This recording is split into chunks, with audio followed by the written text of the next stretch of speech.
ان اللہ لا یحب الخائنین، اور بے شک اللہ تعالیٰ خیانت کرنے والوں کو پسند نہیں کرتا۔ حضور صلی اللہ علیہ وسلم کا ایک فرمان یاد رکھیے، حضور نے امانت اور خیانت اور وعدے کی پاسداری کے بارے میں فرمایا نبی کریم علیہ السلام نے کہ اللہ فرماتا ہے 3 لوگ ایسے ہیں کہ کل بروز قیامت ان کے سامنے، ان کے مد مقابل میں کھڑا ہوں، مقابلے کے لیے اللہ فرما رہا مد مقابل میں کھڑا ہوں۔ ایک وہ ہے کہ جو کسی سے معاہدہ کرے، کسی قوم سے، کسی بندے سے وعدہ کرے، کمٹمنٹ کر لے، اور وعدہ کرنے کے بعد وعدے کو پورا نہ کرے۔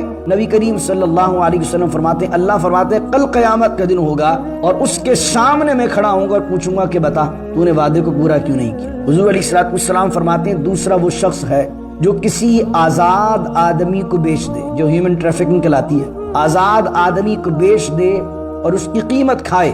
حضور جان عالم صلی اللہ علیہ وسلم فرماتے ہیں کل بروز قیامت اللہ اس کے سامنے کھڑا ہوگا۔ یہ جو ٹریول ایجنٹ ہے یہ بھی عبرت حاصل کرے، یہ جو ویزا کون سا کہتے ہیں، اچھے خاصے بیچارے لوگوں کے، غریبوں کے ڈالرز لے لیتے ہیں، ویزا ہوتا کون سا ہے اور بیچ کون سا دیتے ہیں۔ تھرڈ چیز یہ ہے، نبی کریم صلی اللہ علیہ وسلم نے فرمایا جو کسی مزدور سے مزدوری پوری لے اور اس کو اجرت نہ دے وقت پر، نبی کریم صلی اللہ علیہ وسلم فرماتے ہیں کل بروز قیامت اللہ فرماتا میں اس کے مد مقابل ہوں گا جو مزدور سے مزدوری پوری لے رہا ہے اور اجرت اس کو وقت پر نہیں دے رہا، اجرت جو ہے وہ اس کو ادا نہیں کر رہا ہے۔ یہ 3 لوگ ہیں جن کے سامنے اللہ فرماتا ہے کل مد مقابل میں ہوں۔ اب یہ 3 لوگ سوچیں کہ اللہ کو کیسے جواب دیں گے۔ اللہ دربار میں، اللہ اپنی بارگاہ کے اندر بلائے گا، اور کون ہے اس بندے کی حمایت میں بات کرنے والا؟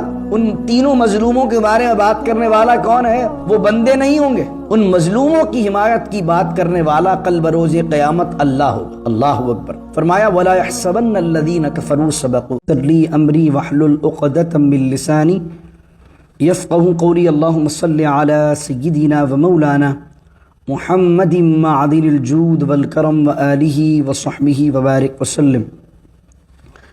ان شر الدواب عند اللہ الذین کفروا فهم لا یؤمنون۔ صدق اللہ مولانا العظیم۔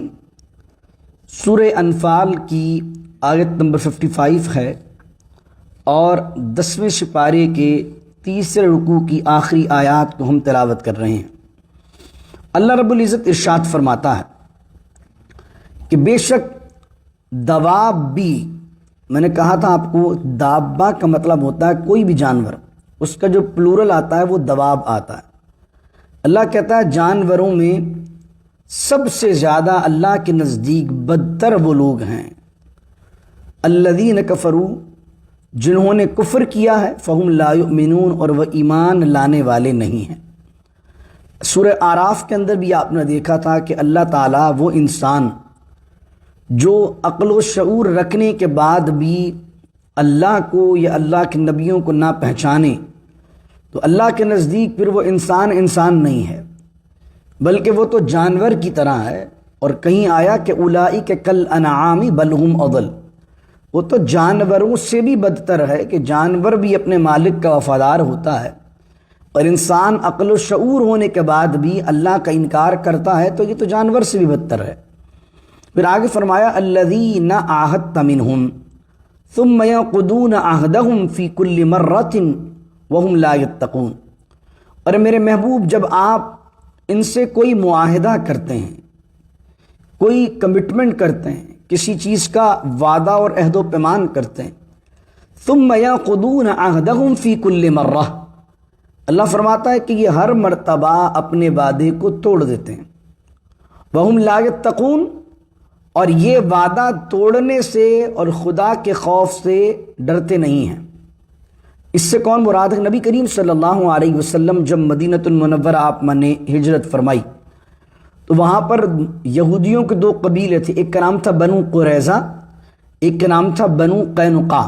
یہ 2 قبیلے جو ہے وہ مدینۃ المنورہ کے اندر آباد تھے۔ تو حضور صلی اللہ علیہ وسلم نے مدینۃ المنورہ ہجرت فرمانے کے بعد جو پہلا کام کیا وہ یہ تھا کہ جو انصار اسلام لے آئے تھے وہ بھی، اور اس کے ساتھ ساتھ جو اطراف میں قبیلے آباد تھے مدینے کے، ان سے ایک معاہدہ کر لیا۔ معاہدے میں کیا لکھوایا؟ بنو قریظہ سے یہ معاہدہ کروایا کہ دیکھو نہ ہم تم پر حملہ کریں گے اور نہ تم ہم سے جنگ کرنا، اور جو ہمارا دشمن ہو تم اس کا بھی ساتھ نہ دینا. یہ بنو قریظہ جو یہودی تھے ان سے معاہدہ تھا. تو اللہ تعالیٰ اس معاہدے کا یہاں ذکر کر رہا. نبی کریم صلی اللہ علیہ وسلم کے بارے میں جو انگریزوں نے کتابیں لکھی ہیں آپ کی سیرت پر، انہوں نے اس مقام پر حضور کی بہت تعریف لکھی ہے کہ حضور کا جو سیاسی بصیرت تھی حضور صلی اللہ علیہ وسلم کی، بینگ اے پولیٹیکل لیڈر، کہ ایک اسٹیٹ کا جب کوئی پولیٹیکل لیڈر قیام کرتا ہے تو اس کے لیے کیا کیا چیزیں ضروری ہوتی. تو وہ بیان کرتے ہیں کہ حضور جیسے ہی مدینے گئے، اس سے پہلے کوئی اسٹیٹ حضور نے رن نہیں کی تھی، لیکن نبی کریم صلی اللہ علیہ وسلم کو اللہ نے وہ سیاسی بصیرت عطا فرمائی تھی کہ حضور مدینے جاتے ہیں اور مدینے جا کر سب سے پہلا یہ کام کرتے ہیں کہ ایک اسٹیٹ بنانی ہے وہاں پر.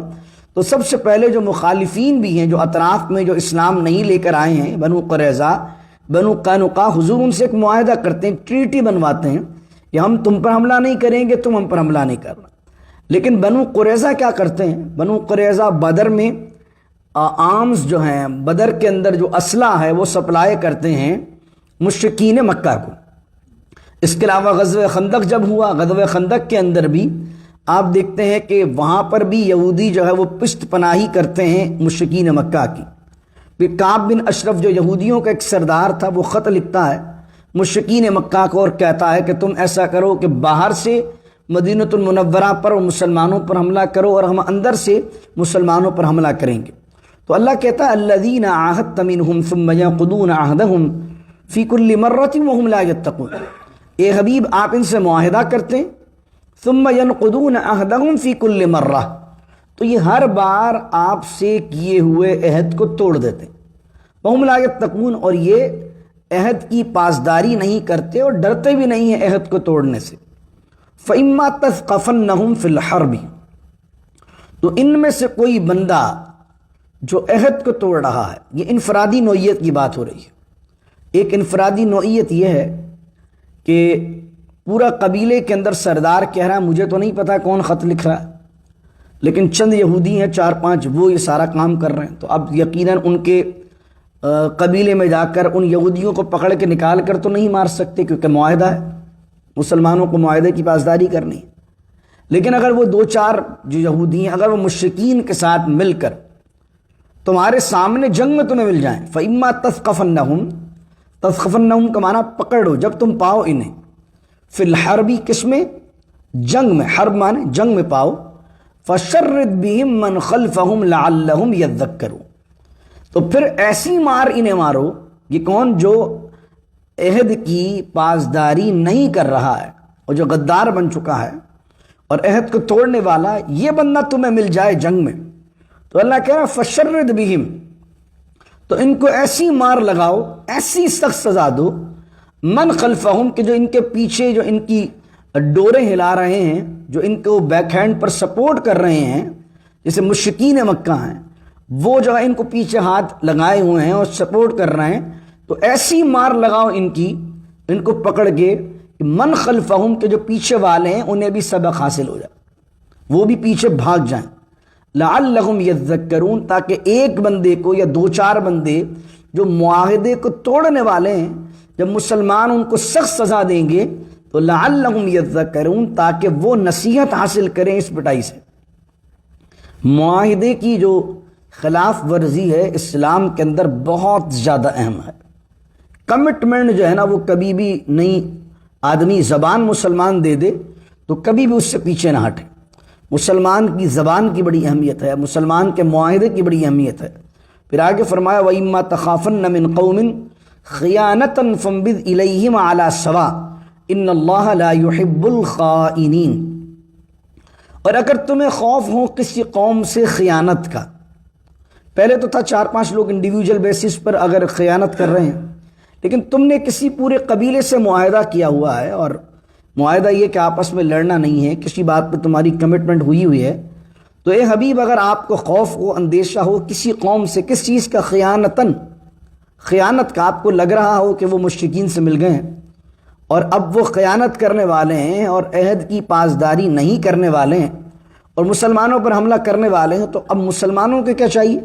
فَانبِذْ إِلَيْهِمْ عَلَى سَوَاءٍ، تو پھینک دو ان کی طرف برابری کی بنیاد پر اس معاہدے کو. اب یہاں پر مفسرین نے دو باتیں لکھی ہیں.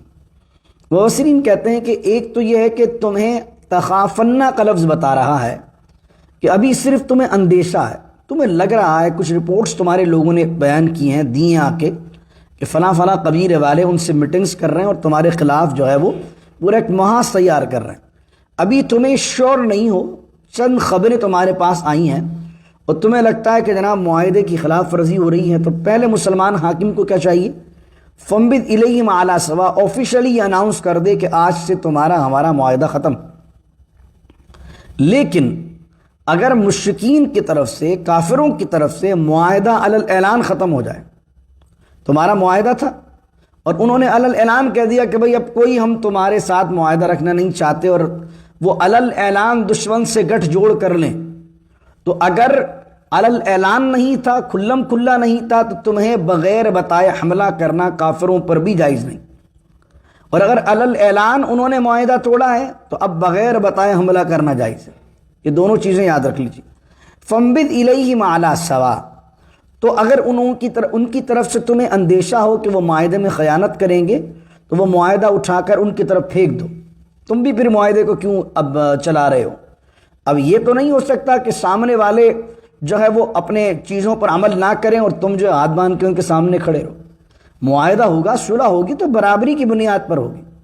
یہ جو آج مسلمانوں کے جو ممالک ہیں، یہ کفار سے جب ٹیبل ٹاک کرتے ہیں یونائٹڈ نیشن کے اندر تو ہاتھ باندھ کے کرتے ہیں. وہ چماٹے لگائیں آپ کے، وہ جو ہے آپ کے ساتھ زیادتی کر دیں اور ان کے 2 بندے مر جائیں تو جناب والا وہ پوری دنیا میں شور شرابہ کر دیں، اور آپ کے ہزاروں بندے مار دیں تو آپ پھر بھی ہاتھ باندھ کے کھڑے ہوئے ہیں. جب ان کو معاہدے کی پاسداری نہیں ہے تو پھر مسلمان کس بات کی پاسداری رکھیں؟ اللہ کیا بیان کر رہا ہے جنگی اصول؟ فَانبِذْ إِلَيْهِمْ عَلَىٰ سَوَاءٍ. اگر انہوں نے کسی معاہدے کی خلاف ورزی کی ہے تو اب تم بھی پھر اس معاہدے کو نہ نبھاؤ. فَانبِذْ إِلَيْهِمْ عَلَىٰ سَوَاءٍ، معاہدہ پھینکو، ان کے منہ پہ مارو. ان اللہ لا يحب الخائنین، اور بے شک اللہ تعالیٰ خیانت کرنے والوں کو پسند نہیں کرتا. حضور صلی اللہ علیہ وسلم کا ایک فرمان یاد رکھیے. حضور نے امانت اور خیانت اور وعدے کی پاسداری کے بارے میں فرمایا نبی کریم علیہ السلام نے کہ اللہ فرماتا ہے 3 لوگ ایسے ہیں کہ کل بروز قیامت ان کے سامنے، ان کے مد مقابل میں کھڑا ہوں گا. مقابلے کے لیے اللہ فرما رہا مد مقابل میں کھڑا ہوں. ایک وہ ہے کہ جو کسی سے معاہدہ کرے، کسی قوم سے، کسی بندے سے وعدہ کرے، کمٹمنٹ کر لے، اور وعدہ کرنے کے بعد وعدے کو پورا نہ کرے. نبی کریم صلی اللہ علیہ وسلم فرماتے ہیں، اللہ فرماتے ہیں کل قیامت کا دن ہوگا اور اس کے سامنے میں کھڑا ہوں گا اور پوچھوں گا کہ بتا تو نے وعدے کو پورا کیوں نہیں کیا. حضور علیہ السلام فرماتے ہیں دوسرا وہ شخص ہے جو کسی آزاد آدمی کو بیچ دے، جو ہیومن ٹریفکنگ کہلاتی ہے، آزاد آدمی کو بیچ دے اور اس کی قیمت کھائے. حضور جان عالم صلی اللہ علیہ وسلم فرماتے ہیں کل بروز قیامت اللہ اس کے سامنے کھڑا ہوگا. یہ جو ٹریول ایجنٹ ہیں یہ بھی عبرت حاصل کریں. یہ جو ویزا کون سا کہتے ہیں، اچھے خاصے بیچارے لوگوں کے، غریبوں کے ڈالرز لے لیتے ہیں. ویزا ہوتا کون سا ہے اور بھیج کون سا دیتے ہیں. اس طرح یہ جو مڈل ایسٹ کنٹریز ہیں، کویت ہے اور سعودی عرب، دبئی وغیرہ ہے، اس میں اقامہ کے معاملات ہوتے ہیں. تو کچھ اقامہ ہوتے ہیں جو آزادی والے ہوتے ہیں، کچھ اقامہ ہوتے ہیں جو کفیل کے انڈر میں ہوتے ہیں. پاکستان، ہندوستان، بنگلہ دیش، ان ممالک کے اندر وہ اقامہ لیا، آزاد والے اقامہ کے پیسے دیے ہوتے ہیں. بندہ جب ان ممالک پہنچتا تو پتہ چلتا ہے کہ بھائی وہ تو کسی کفیل کے انڈر میں، اور پیسے لوگوں کے کھا گئے. تو فرمایا حضور علیہ السلام نے یہ اللہ قیامت کے دن ان لوگوں کے سامنے کھڑا ہوگا. فرمایا میں مد مقابل ہوں گا جس نے کسی آزاد آدمی کو بیچ کر اس کی قیمت کھائی. اس طریقے سے یہاں پر بھی جو ویزا پروسیسنگ ہے، معاملات ہیں، دیگر چیزیں ہیں، کوئی کسی کے امیگریشن کے مسائل کے اندر معاملات اٹکاتا ہے یا مسائل پیدا کرتا ہے، اس کی زندگی تنگ کرتا ہے، اسے عبرت حاصل کرنا چاہیے. 3rd چیز یہ ہے، نبی کریم صلی اللہ علیہ وسلم نے فرمایا جو کسی مزدور سے مزدوری پوری لے اور اس کو اجرت نہ دے وقت پر، نبی کریم صلی اللہ علیہ وسلم فرماتے ہیں کل بروز قیامت اللہ فرماتا میں اس کے مد مقابل ہوں گا جو مزدور سے مزدوری پوری لے رہا ہے اور اجرت اس کو وقت پر نہیں دے رہا، اجرت جو ہے وہ اس کو ادا نہیں کر رہا ہے. کہ 3 لوگ ہیں جن کے سامنے اللہ فرماتا ہے کل مد مقابل میں ہوں گا. اب یہ تین لوگ سوچیں کہ اللہ کو کیسے جواب دیں گے؟ اللہ دربار میں، اللہ اپنی بارگاہ کے اندر بلائے گا، اور کون ہے اس بندے کی حمایت میں بات کرنے والا؟ ان تینوں مظلوموں کے بارے میں بات کرنے والا کون ہے؟ وہ بندے نہیں ہوں گے، ان مظلوموں کی حمایت کی بات کرنے والا کل بروز قیامت اللہ ہوگا۔ اللہ اکبر۔ فرمایا وَلَا يَحْسَبَنَّ الَّذِينَ كَفَرُوا سَبَقُوا، اور گمان نہ کریں وہ کافر، سبقو جو بھاگ گئے، انہم لا يعجزون کہ وہ اللہ کو عاجز کر سکتے ہیں۔ غزوہ بدر ہوئی تو جب مار پڑنے لگی تو بہت سے کافر بھاگ گئے، تو وہ سوچنے لگے جا کر مکے کہ چلو بھائی ہم تو بچ گئے۔ اللہ کہہ رہا وَلَا يَحْسَبَنَّ الَّذِينَ كَفَرُوا سَبَقُوا، اور گمان نہ کریں وہ کافر، سبقو جو نکل گئے، بھاگ گئے، انہم لا يعجزون کہ وہ اللہ کو کسی معاملے میں عاجز کر سکتے ہیں۔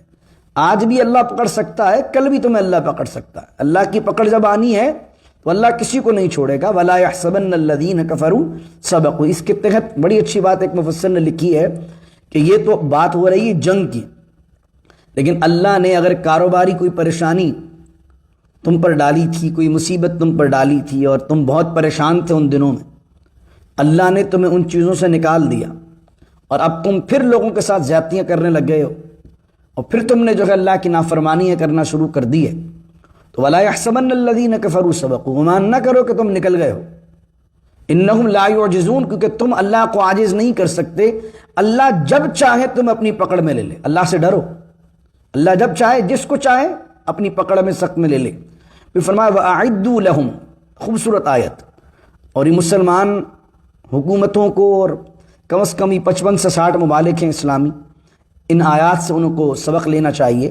وَأَعِدُّوا لَهُمْ مَا اسْتَطَعْتُم مِّن قُوَّةٍ وَمِن رِّبَاطِ الْخَيْلِ تُرْهِبُونَ بِهِ عَدُوَّ اللَّهِ وَعَدُوَّكُمْ وَآخَرِينَ مِن دُونِهِمْ لَا تَعْلَمُونَهُمْ اللَّهُ يَعْلَمُهُمْ وَمَا تُنفِقُوا مِن شَيْءٍ فِي سَبِيلِ اللَّهِ يُوَفَّ إِلَيْكُمْ وَأَنتُمْ لَا تُظْلَمُونَ، اور تیار کرو، تیار رکھو، اعدو کا معنی تیار کرنا، تیاری کرنا، وَأَعِدُّوا لَهُمْ، اور تیار کرو ان کے لیے، مَسْتَطَعْتُم مِّن قُوَّةٍ، جو بھی تمہاری طاقت ہو اس کے مطابق قوت تیار کرو، طاقت تیار کرو کافروں سے، دشمنوں سے لڑنے کی۔ من قوت، اب اس قوت کے اندر اللہ نے کوئی یہ نہیں کہا، کوئی پرٹیکولر چیز نہیں کی کہ یہی تیار کرو۔ قوت سے مراد فوجیوں کی تعداد بھی ہے اور اسلحے کی تعداد بھی ہے، اور قوت سے مراد کیا ہے؟ ہر دور کے اندر اسلحے کے لحاظ سے جو چیز بڑی طاقت سمجھی جاتی ہے وہ تیار کرو، تاکہ مسلمان دب کر کسی سے نہیں رہیں، مسلمان ہمیشہ دنیا کے اندر انفلوئنس کے ساتھ رہے۔ 55 سے 60 ممالک ہیں، ان میں سے اللہ رب العزت کا یہ کرم و فضل ہے پاکستان پر کہ الحمدللہ تعالی ہم نیوکلیر پاور ہیں۔ یہ کوئی چھوٹی بات نہیں ہے۔ عراق کا آپ دیکھیں، عراق کے اندر ایک زمانے کے اندر تھا تو پورا اس کا اڑا دیا گیا، ایران کے حوالے سے کتنی پابندیاں ہیں، اور دیگر جہاں جہاں پر بھی مسلمان ممالک نیوکلیر پاور بننا چاہتے ہیں یا جاتے ہیں تو کتنی مسائل کا ان کے سامنے ہوتا ہے۔ یہ اللہ کا فضل ہے الحمدللہ تعالیٰ کہ اللہ نے ملک پاکستان کو نیوکلیر پاور بنایا، اور پاکستان کے پاس صرف پاکستان کی حفاظت کے لیے وہ پاور نہیں ہے بلکہ وہ پوری امت کی امانت ہے۔ پاکستان کو رول جو ہے وہ بینگا پاکستان کے ادا نہیں ادا کرنا چاہیے، پوری امت کے لیے، فلسطین کے لیے، چچینیا کے، روہنگیا کے لیے اللہ نے ایک طاقت دی ہمیں، تو اللہ نے اس لیے دی ہے تاکہ ہم ساری امت کے لیے اور ساری امت کے حق کے لیے بات کر سکیں۔ جو فلسطین میں ظلم ہو رہا ہے، جو کشمیر میں ظلم ہو رہا ہے، جو چیچینیا بوسنیا میں ظلم ہو رہا ہے، جو روہنگیا میں مسلمانوں پر ظلم ہو رہا ہے، مسلمان اور اسلام غلبے کے نہیں آیا، ہمیں دب کر کسی سے بات کرنی نہیں چاہیے، بلکہ مسلمانوں کو چاہیے کہ اپنے اپنے آپ کو ہر لحاظ سے مضبوط کریں۔ اور اللہ وہی کہہ رہا ہے وَأَعِدُّوا لَهُم مَّا اسْتَطَعْتُم مِّن قُوَّةٍ، اور تیار کرو اپنی طاقت کے مطابق، اور اپنی استطاعت کے مطابق کیا تیار کرو؟ قوت تیار کرو۔ وَمِن رِّبَاطِ الْخَيْلِ، اور بندھے ہوئے گھوڑے تیار کرو۔ رباط کا معنی ہوتا ہے جن کو باندھا ہوا، خیل کا معنی ہوتا ہے گھوڑے۔ اللہ کہہ رہا ہے گھوڑے تیار کرو، کیونکہ اب تھی غزوہ بدر۔ غزوہ بدر میں تو جس کے پاس جو گھوڑا تھا نہیں تھا، تلوار تھی نہیں تھی آگے، لیکن اب غزوہ بدر ہو گئی، تو غزوہ بدر کے بعد اب جنگ کا سلسلہ ختم نہیں ہونا ہے۔ اب تم نے اعلان کر دیا ہے اسلام کے غلبے کا، تو اب تو آگے چل کر اور بھی دشمنیاں تم نے پال لی ہیں، اور آگے چل کر اور بھی دشمن تمہارے پیدا ہونے، تو ایک منظم نظام ہوگا لڑنے کا، تو لڑو گے نا۔ تو اس سے مراد کیا؟ صرف توکل نہیں کہ آپ نے صرف بھروسہ اللہ پہ کر لیا اور کچھ نہیں کر رہے آپ۔ توکل کا صحیح معنی کیا ہے؟ کہ اللہ پر بھروسہ کریں، وہ تدبیر بھی اختیار کریں۔ تو اللہ کیا کہہ رہا ہے کہ تم کیا کرو؟ اللہ پر توکل تو کرو ہی کرو، لیکن اس کے ساتھ ساتھ لڑنے کے لیے فوج تیار کرو۔ تو آپ یہ دیکھتے ہیں پھر آہستہ آہستہ مسلمانوں نے باقاعدہ ایک فوجی نظام، اور حضرت عمر فاروق رضی اللہ تعالیٰ عنہ کے زمانے تک تو حضرت عمر نے ایک بہترین نظام دنیا کو دیا کہ باقاعدہ فوج کا ایک پورا ڈپارٹمنٹ بنا دیا، جس کے اندر فوجی کس طرح ان کی تربیتیں، ان کے ٹریننگ سیشنز۔ اس کے علاوہ ہر گھوڑا جنگ میں کام نہیں آتا، جنگی گھوڑے الگ ہوتے ہیں، جنگی گھوڑیاں الگ ہوتی ہیں جن پر جنگ کی جاتی ہے۔ تو ان کے لیے حضرت عمر فاروق رضی اللہ عنہ کے زمانے میں استبل بنائے گئے، جہاں پر انہیں پالا جاتا تھا، ان کی تربیت گھوڑوں کی اس طرح کی جاتی تھی کہ وہ جنگ کے اندر کس طرح کام آئیں گے۔ تو اللہ کیا کہہ رہا ہے قرآن میں؟ قوت تیار کرو اور جنگی گھوڑے تیار کرو۔ کس لیے تیار کرو؟ ترہبون بہ عدو اللہ وعدوکم، تاکہ تم ڈراؤ ان کے ذریعے سے۔ کن کے ذریعے سے؟ طاقت کے ذریعے سے، اپنی فوج کے ذریعے سے، اپنے اسلحے کے ذریعے سے، اپنے گھوڑوں کے ذریعے سے۔ کس کو ڈراؤ؟ عدو اللہ، اللہ کے دشمن کو، وعدوکم، اور تمہارے دشمنوں کو، وآخرین من دونہم، اور جو ان کے علاوہ ہیں، لا تعلمونہم، جنہیں تم ابھی نہیں جانتے، اللہ یعلم، اللہ جانتا کہ تمہارے اور بھی کون کون دشمن ہیں۔ یہ کون ہے؟ منافق۔ عدو اللہ وعدوکم تو مشرکین نظر آ رہے تھے، وآخرین من دونہم، وہ منافق جو اندر بھی چھپے ہوئے ہیں، بیٹھے ہیں۔ یہ بھی تو زیادہ آدمی کو نقصان کون پہنچاتا ہے؟ دشمن سے اتنا نقصان نہیں پہنچتا، لیکن ساتھ اٹھنے بیٹھنے والے آدمی اگر منافق ہوں، ان سے زیادہ نقصان پہنچتا ہے۔ مسلمانوں کو کبھی کافروں نے اتنا نقصان نہیں دیا، بڑی جنگیں تو ہوئی ہیں، لیکن مسلمانوں کے نقصان کی جو کبھی بھی ابتدا ہوئی ہے وہ منافقوں سے ہوئی ہے۔ آپ دیکھیں ٹیپو سلطان کو دیکھ لیں، آپ دیکھیں گے جو بڑے بڑے جو سرداران ہوئے ہیں، وہ کس طریقے سے اتنے جاواز ہونے کے باوجود بھی کفار نے اگر حملہ کیا، جو مغلیہ امپائر کو لے لیجیے، کیا تھا؟ یہ مسلمانوں کے اندر جو تھے منافق، وہ بک گئے اور انہوں نے مسلمانوں کی سلطنت و تخت و تاراج کی۔ سلطنت عثمانیہ کو دیکھیے، سلطان عبد الحمید پر ٹرکی نے ایک ڈرامہ بنایا۔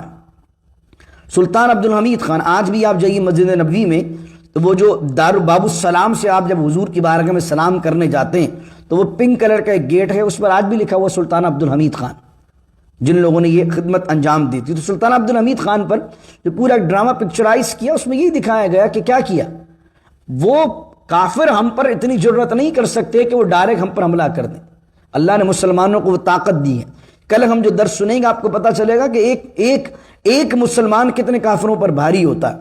اللہ نے کیا جرت اور کیا طاقت مسلمانوں کو عطا فرمائی ہے۔ تو ان کا بھی معلوم ہے کہ کس طریقے سے تخریب کاری کرنی ہے، کہ پہلے مسلمانوں میں چھپے ہوئے منافقوں کو خریدنا۔ سلطنت عثمانیہ کو جو چرازہ بکھرا ہے، وہ بھی اس طرح ہی بکھرا ہے کہ سلطنت عثمانیہ کے اختتامی مراحل میں سلطان عبد الحمید خان کے جو آفس کے لوگ تھے، جو ان کے دربار کے لوگ تھے، وہ بک گئے، جو ان کے رشتہ دار تھے وہ بک گئے، اور اس وجہ سے سلطنت عثمانیہ پھر آگے چل کر 1920-21 کے اندر ختم ہوئی، ورنہ کم از کم امت کی ایک یونٹی تو موجود تھی۔ تو میں عرض کر رہا ہوں ان آیات کے تحت ترغبون بہ عدو اللہ وعدوکم، ان چیزوں کے ذریعے ڈراؤ تم اللہ کے دشمنوں کو، اپنے دشمنوں کو، وآخرین من دونہم، اور ان کے علاوہ جو ہیں لا تعلمونہم، جنہیں تم نہیں جانتے، اللہ یعلم، انہیں اللہ جانتا ہے۔ علامہ غلام رسول سعیدی صاحب نے یہاں پر یہ بیان کیا ہے کہ یہاں اس زمانے میں رباط الخیل تھے، جنگ میں کام آنے والے۔ رباط الخیل، جنگ میں کام آنے والی کیا چیزیں تھیں؟ گھوڑے تھے۔ وہ کہتے ہیں اس زمانے میں جنگ میں کام آنے والی چیزیں توپ ہیں، میزائل ہیں، یہ چیزیں۔ حضور نے ایک دفعہ یہ آیت پڑھی، اور قوت سے مراد کیا؟ وَأَعِدُّوا لَهُمْ مَا اسْتَطَعْتُم مِّن قُوَّةٍ۔ حضور صلی اللہ علیہ وسلم نے اس آیت کو پڑھ کر فرمایا قوت کیا ہے؟ رمی، تیر ہیں، تیر۔ حضور نے 3 مرتبہ فرمایا کہ وہ جو قوت کی چیز ہے، طاقت کی چیز ہے، وہ کیا ہے؟ تیر ہے۔ حالانکہ اس زمانے میں تلوار بھی تھی، اس زمانے میں بھالے بھی تھے، اس زمانے میں نیزے بھی تھے، لیکن حضور نے تیر کیوں فرمایا؟ تیر اس لیے فرمایا کہ آپ عربی کے لفظ رمی کو دیکھیں گے آپ تو رمی کا مطلب صرف تیر نہیں ہوتا، رمی کی جو لٹرلی میننگ ہے وہ ہے پھینکنا۔ کیا ہے؟ آپ کرتے ہیں رمی، کرتے ہیں رمی میں کیا کرتے ہیں آپ؟ پھینکتے ہیں۔ تو حضور صلی اللہ علیہ وسلم نے جملہ استعمال فرمایا، رمی کا استعمال فرمایا۔ تو رمی سے مراد کیا ہے؟ اس دور کا تیر ہے، اس دور کا تیر ہے، اور اس دور کا میزائل ہے۔ سمجھ رہے بات؟ حضور کیا کہہ رہے؟ طاقت کس میں ہے؟ رمی میں ہے، پھینکنے والی چیز میں۔ تو پتہ چلتا ہے اس دور کے اندر، پتہ چلتا ہے کہ سب سے بڑی قوت کوئی کلاشنکوف کی نہیں ہے، توپوں کی نہیں ہے۔ اصل قوت جو اس دنیا کے اندر اب جو ہو گیا، یہ پورا نیوکلیر نظام آ گیا ہے، اب وہ جنگیں والی نہیں ہے کہ آپ صفیں دونوں ایک دوسرے کے سامنے لگیں گی اور تلواریں نکلیں گی اور جناب والا آپ دیکھتے ہیں کہ جو ہے وہ جنگیں آمنے سامنے، گھوڑے ووڑے سب سامنے آ گئے۔ ایسی جنگیں نہیں ہیں، اب تو توپ والی جنگ بھی نہیں رہی ہے، اب تو صرف نیوکلیر پاورز کی جنگ ہے۔ ان کو بھی پتہ ہے، آپ دیکھیں نا یہ طاقتیں، اتنی بڑی طاقتیں ہونے کے باوجود آپس میں بھڑتی کیوں نہیں ہیں؟ ان کو پتہ ہے کہ ایک انہوں نے چلانا ہے، ایک انہوں نے چلانا ہے، پورے ملک تباہ ہو جانے، کوئی نہیں بچنا، اور ایسے تباہ ہو جانے کہ پھر کئی عرصے تک، کئی سالوں تک گھاس کپاس کوئی غذا پیدا ہی نہیں ہونی اس زمین پر۔ ایسی تباہی جو ہے وہ ان چیزوں سے آئے گی۔ تو میں عرض کر رہا ہوں حضور علیہ السلام نے کیا فرمایا تھا؟ رمی، پھینکنے والی چیز۔ تو آج کے دور کے میزائل، اس دور کے اندر صلی اللہ علیہ وسلم جو ہے وہ اونٹ تھے اور یہ تیر تھے۔ اب حضور علیہ السلام کا ایک فرمان سنیں، مشکات المصابیح کی حدیث بخاری میں بھی حضور علیہ السلام نے فرمایا تیر کی وجہ سے اللہ تعالیٰ 3 لوگوں کو جنت عطا فرمائے گا۔ وہ 3 لوگ کون ہیں؟ تیر بنانے والا، تیر مجاہد کو دینے والا، وہ تیر چلانے والا۔ اس حدیث کی روح سے ہمارے بزرگ عاشق صادق خادم حسین رضوی صاحب فرمایا کرتے تھے کہ ڈاکٹر عبد القدیر خان جنتی آدمی ہے۔ کیوں؟ کیونکہ وہ امت کو تیر بنا کر دینے والا ہے۔ تو یہ جو ہمارے انجینئرز ہیں جو ٹیکنالوجی کو جانتے ہیں، اور ان کی ٹیکنالوجی کو جاننا، انجینئرنگ کی فیلڈ کے اندر، ڈاکٹر کی فیلڈ میں، کسی فیلڈ میں مسلمان اور امت کے لیے کچھ کر دینا جس سے امت طاقت میں آ جائے، سمجھ لیجئے وہ آدمی اپنے لیے جنت کو لکھوا رہا ہے۔ صرف نماز پڑھانے والا ہی کام نہیں کر رہا، انجینئر بھی بہت بڑا کام کر سکتا ہے۔ صرف ایسا نہیں کہ ممبر پہ آ کے ہم تقریر کریں گے تو ہم ہی جنت میں جا رہے ہیں۔ ہر بندہ اپنی فیلڈ میں بہت کچھ کر سکتا ہے امت کے لیے، لیکن کرنے والا ہونا چاہیے۔ ڈاکٹر عبد القدیر خان اللہ ان کی قبر پر رحمتوں کی بارش نازل فرمائے، اور ابھی کچھ دنوں پہلے انتقال ہوا۔ بہت مخلص آدمی امت کے ساتھ، بہت شاندار آدمی۔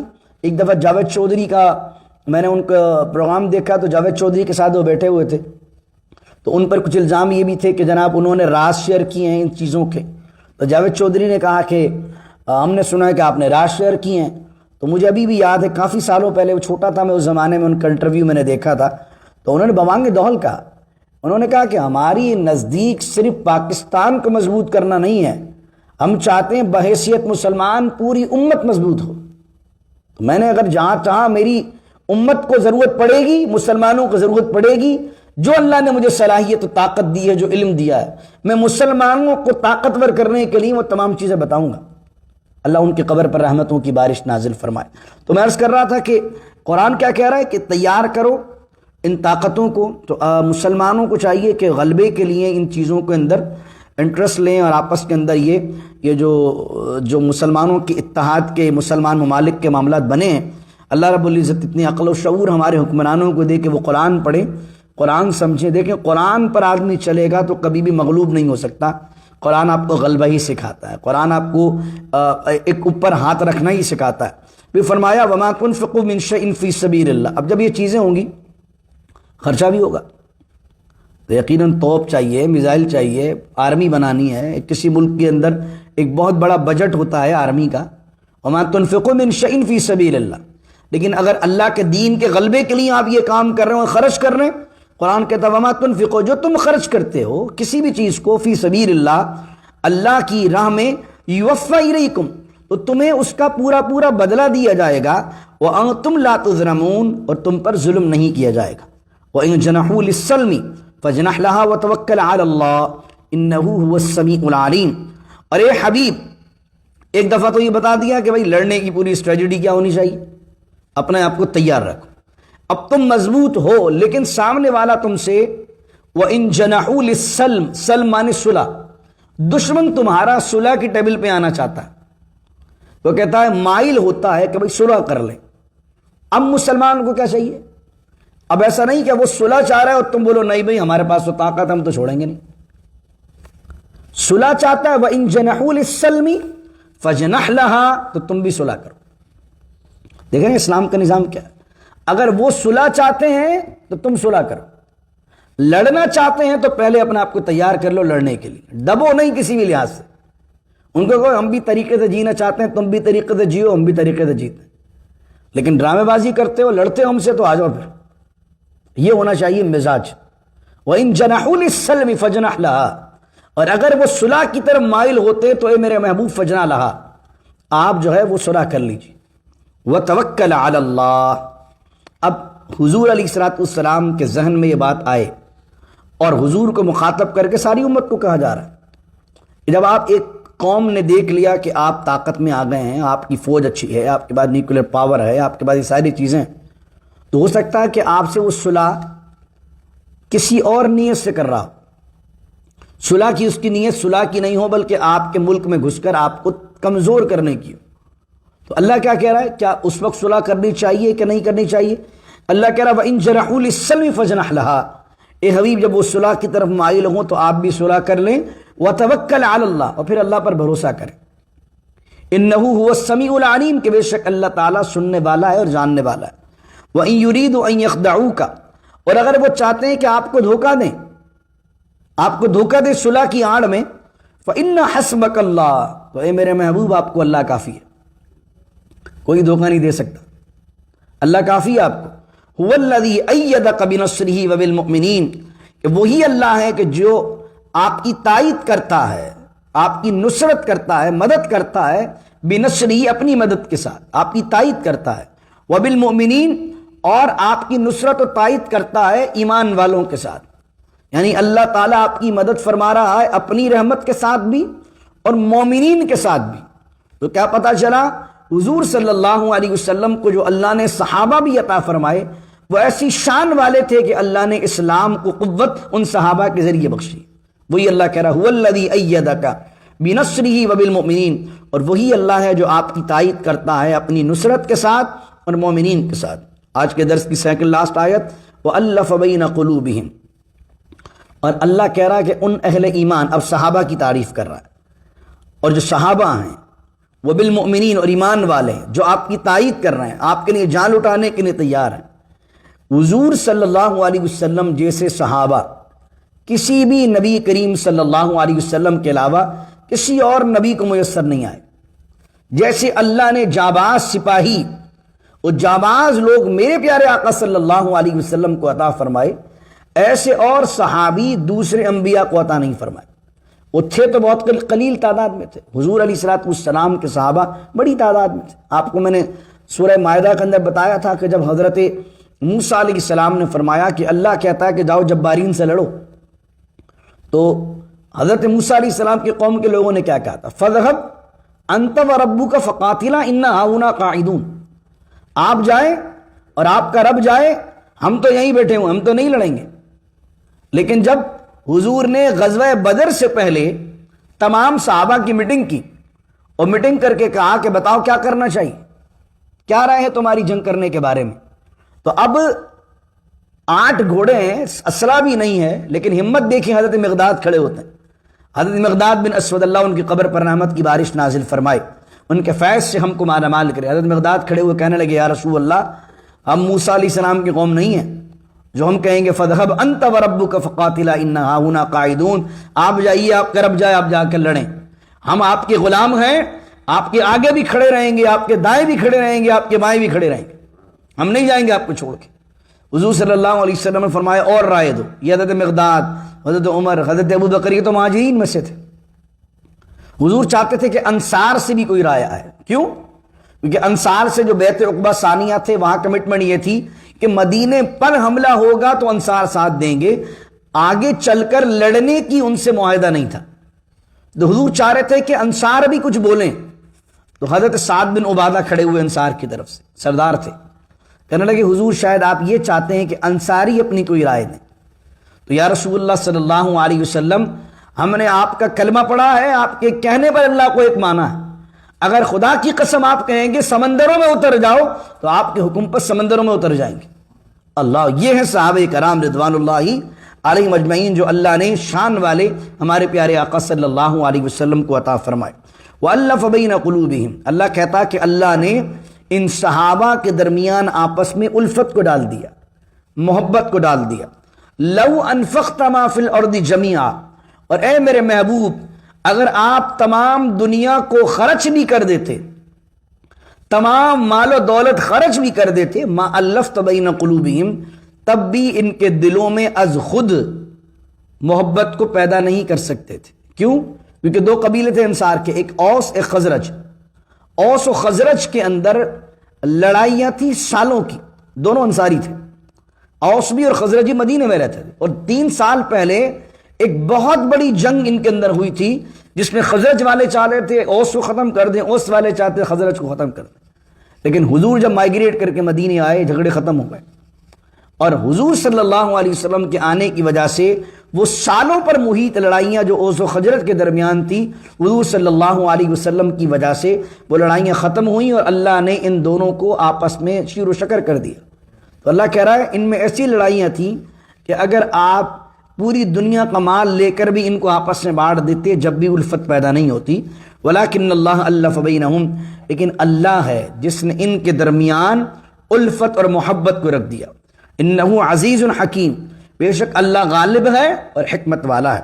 یا ایھا النبی، اے نبی، حسبک اللہ، آپ کو اللہ کافی ہے. ومن اتبعک من المؤمنین، اور آپ کو مومنین میں سے وہ لوگ کافی ہیں جو آپ کی اتباع کرنے والے ہیں. اللہ بھی کافی ہے اور مومن بھی آپ کو کافی ہیں. یہ اللہ نے کہہ دیا تاکہ اگر حضور صلح کریں تو صلح کرتے ہوئے اگر سرکار کے ذہن میں یہ بات آئے کہ اگر یہ صلح کرتے ہوئے پیچھے سے انہوں نے پیٹ پیچھے چھرا گھوپا تو کیا ہوگا، تو اللہ نے اس کے دلاسے کہ نہیں فرمایا یا ایھا النبی حسبک اللہ، اے نبی اللہ کافی ہے آپ کو. ومن اتبعک من المؤمنین، اور مومنین جو ہیں جو آپ کی اتباع کرنے والے ہیں وہ بھی کافی ہیں. تو بعض اوقات ہم جب یہ کہتے ہیں نا کہ ہمیں اللہ اور اس کے رسول کافی ہے، تو کچھ کے لوگ کہتے ہیں کہ جناب اللہ کافی ہونا چاہیے، رسول نہیں بولنا چاہیے.